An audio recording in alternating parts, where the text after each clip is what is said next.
Welcome to the podcast called Tell the World. Good evening or morning. Welcome back to the podcast called Tell the World. I'm your host, Ota. So, Trump declares no war.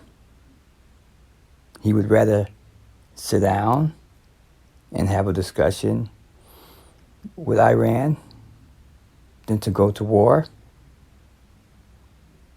Iran says, you shot at us on our homeland, and we shot missiles back at you guys. We call it even. So you got a country that shoots dozens of missiles, maybe close to some American soldiers, but hit sand. I don't know what kind of warning shots those could be. I don't know if you take missiles as warning shots. But how does a country defend itself when it knows that it may not be able to beat the United States military? You got a country that has good hacking skills when it comes to internet wars, cyber.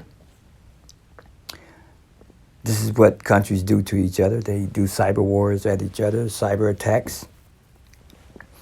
So what can Iran really do? I mean, you go on their soil, and we don't know what all goes on over there, besides a lot of terrorist acts of bombing and killing and beheading, ISIS, and so on, other many terrorist groups. You know, is a country really that dangerous? Or is it just dangerous for any American to be over there on that land? You know, a lot of things that we don't know. You know, here in America, we're told this on television, so we really never hear the other side. Is it fair that we need to hear the other side to understand this? Or should we just hear it from one side?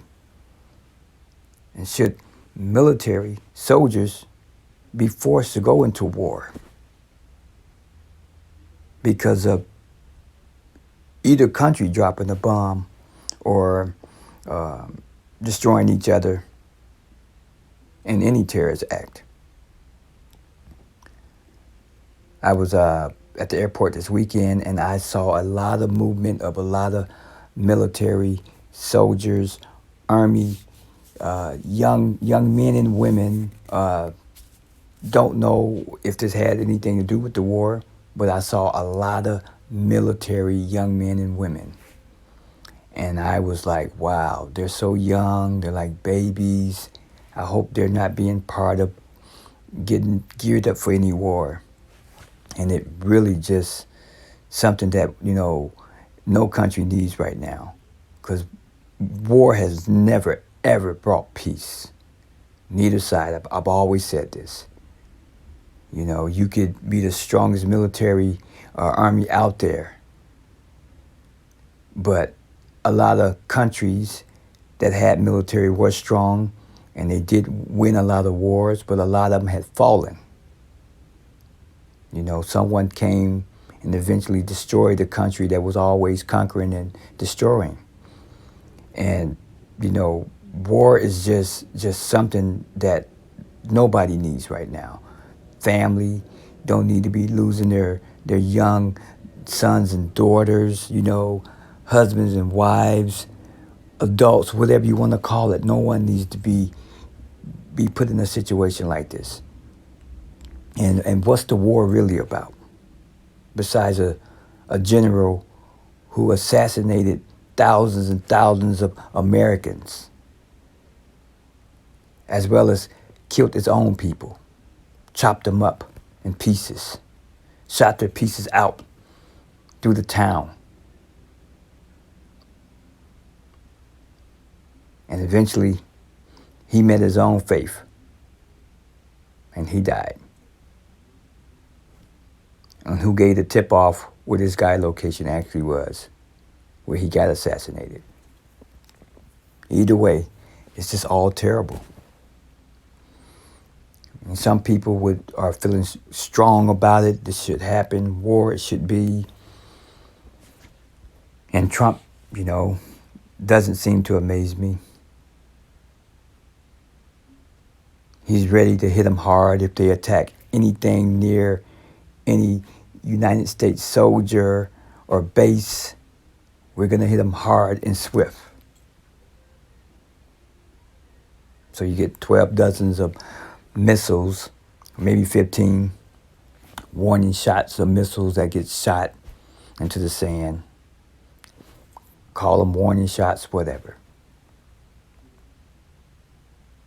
I'm pretty sure everybody today was on their toes wondering if there was going to be a war, because I was. Because it's scary.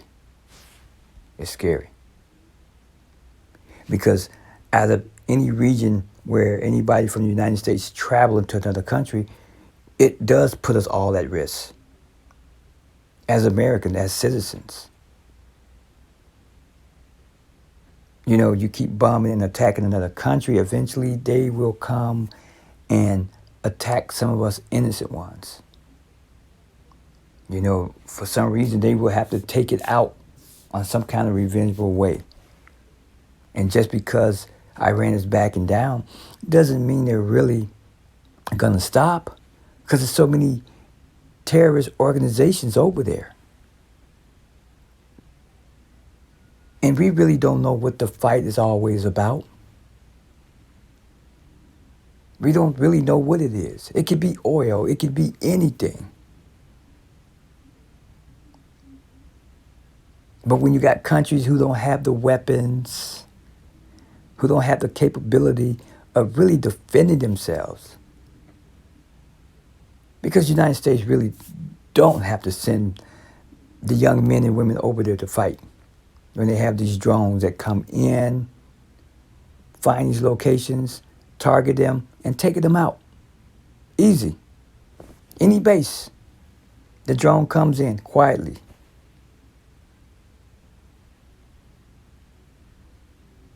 So what does these countries really have that can really do to the United States? Besides do bombings within their own people, take out one or two Americans, and, we hear on the news that maybe an American was killed. They raided the assembly over there, so nobody was there really. But, what is this about? What is the fight? Besides taking out a general who did kill many people. Every president that has came about has been active taking out leaders, terrorist leaders. When Obama was in the office, he took out Osama. When Obama was in the office, he took out Gaddafi. These were projects. These were campaign projects to take out these terrorist leaders. So Trump is no different from the other ones. But United States can sometimes bring enemies among themselves, because a lot of these countries can't really defeat our military. But our young youth go over there and touch that soil. That's the price we have to pay. And no, we don't need another war. Their war right now is petty. It's petty. Now we know that they can start up another terrorist group and start moving around and sending out coded information to get people, maybe within the United States, to do something that is considered a terrorist act on Americans. And we should be more worried about what's over here and what's going on over here than we worried about what's going on in other countries. Is that right or is that wrong to say? Because we have bigger problems here.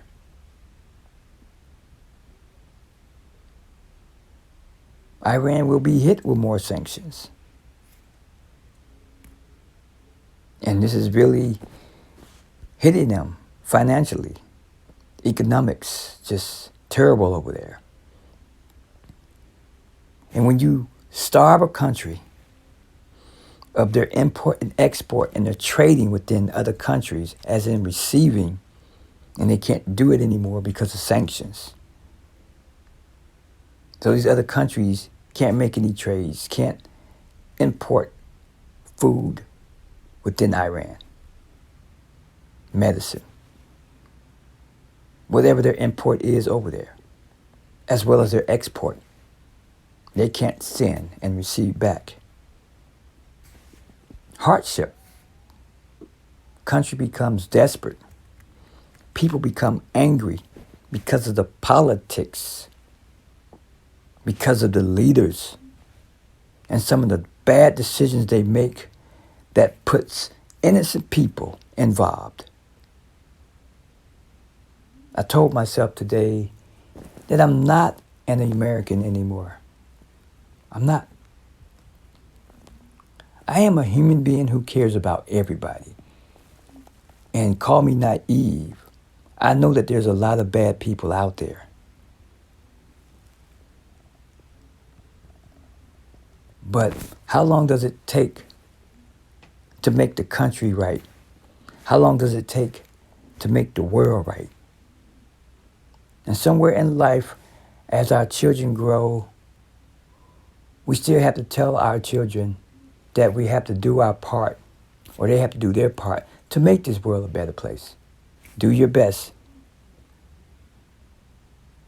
Don't be a part of the problem. Be a part of the solution. You get leaders who build their own terrorist groups to take out innocent people and children and older people. Bombing, it just destroys everybody. Chaos. In a country like Iran, I've never been there before. Can I imagine how it is over there? What does a country really have over there? What is their fight with America? You shoot us, we shoot you. It's a terrible thing. Terrible. Because there's no give in this. One would feel like one is taking more from the other one. And it's hard. It is very hard to even understand what's the big fight. And these sanctions, the sanctions, they have to pay the price for more. This hurts a country. As we look at North Korea, the sanctions is destroying that country. They need to have the sanctions uplifted off of them. But it's hard when a country can't defend itself. And trust me, I understand. No one should be playing around with nuclear weapons and using it as a weapon to destroy another country. It's a dangerous thing to have. So I understand the sanctions. And I understand that it's like having a gun. You can't put the gun into the wrong person's hand, because that has a lot of power and it can cause a lot of damage and a lot of innocent people can get hurt when you're dealing with a weapon. But when you got every country trying to defend themselves against another country that is more powerful and dominating, they know if they had the one weapon that would give them a source of power, it would. So what is that country left up to have? What is that country left up to do? Other countries make trades and give guns and weapons and bullets to other countries to defend themselves, to protect themselves? What about a country who don't have weapons? What is that country like? Country's weak. Country can be taken over anytime if they can't defend themselves. So a whole lot is going on when it comes to war. And everybody can't protect themselves. And everybody can't have a gun. Because guns in the wrong hands, bullets, missiles in the wrong hands, a lot of innocent lives get killed with the wrong weapons in the wrong people's hands. Should Trump be praised for just not sending the troops or not responding to the 12 or 15 missiles? Should we give him credit for that? Or should we just accept that we're glad our soldiers, young soldiers, are not over there gearing up right now? It's costly. It's costly. Everything goes up. The stress, the worries, trying to deal with the situation. A lot of things happen when war happens. And a lot of soldiers that did come back from many of these wars we have never been the same. Only the families out there who loved ones have joined the service understands the situation. Yes, we need to protect ourselves. But what is the fight really about? We can't understand everything in war. But we always know that war has never been peaceful for both sides. Never. Because we all lose a loved one. It's okay to be proud to be an American. But I just want to be accepted as a human being who cares about other human beings. Because something about being proud of something may not sit well with others. Because we have the other side that always may say that we're the victims. So what's true and what's false, we don't know. So it's a tragic situation. It's an intense situation. That when anyone dies, when the pressure's on to put our loved ones on that front line, and when that word is mentioned, war, we may go into war.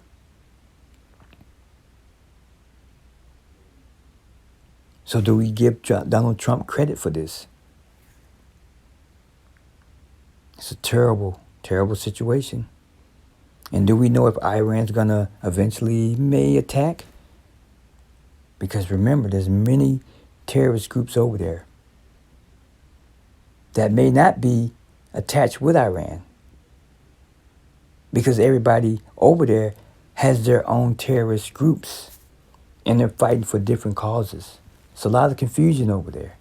And it's never been set right. They've been fighting the same agendas and wars for the longest. It's a lot of years behind all of this war. And some of us may not have ever been born to understand how did all this get started. Because this goes back. There's history in this. So I'm glad that Trump didn't say that we're going to go to war. Maybe Iran just bowed down and said that, you know what, not right now. We want to fight because they don't want any more bombing over there in their country, putting their people at risk. Should Iran pay attention to their people over there and handle their situation over there with their own terrorist groups over there that are causing some of those problems? Should they handle their own problems and the United States pull out of that situation? Because Iran has other allies. And no, United States can't always be the one that come and put their nose involved in a situation like this. So a lot plays a role in the responsibility of these countries who have to be responsible for their own situation. Now, we all need help. We all. But I believe the United States has been in enough wars. And right now, it's just a different time. And we're trying to find peace in our own land. We're trying to find peace in our own land. So before we could worry about any other country, we have to worry about ourselves. And if anybody's being a threat towards America, we do have the right to defend ourselves. But the cost of war towards others, it's just, right now, it's just not the way to go. We don't understand the fight right now. We understand that a general that has caused many deaths on Americans, as well as others in their own country, that this guy probably needed to get what he had coming. But do we need to pull our young youth involved with this fight? Or do they understand what they're fighting for? Right now, United States needs United States. We need each other over here. We need to pay attention to each other over here. We need to fix our problems over here. And yes, other countries do look up to us. So we have to be a better example. I know we've been working on that for years and years and years and years. But right now, I believe our focus needs to be over here. Trump will serve another term as being president because I don't see impeachment happening. I've been saying this for the longest, for many years. I believe he's placed in that office for a reason. And I believe we're seeing it right now because he has gotten away with so much. I don't believe that he's going to be impeached. I believe he's still going to be in office. I believe he's still going to serve another term. You ask me, I believe all this is just episodes and storylines because I don't believe this is ever going to stop until he's out the White House. Democrat, Republican, either one of them. We need to focus on our country over here and our people as a nation. Us. That concludes the podcast called Tell the World. You guys have a blessed evening. Welcome to the podcast called Tell the World. Good evening or morning. Welcome to the podcast called Tell the World. Good evening or morning.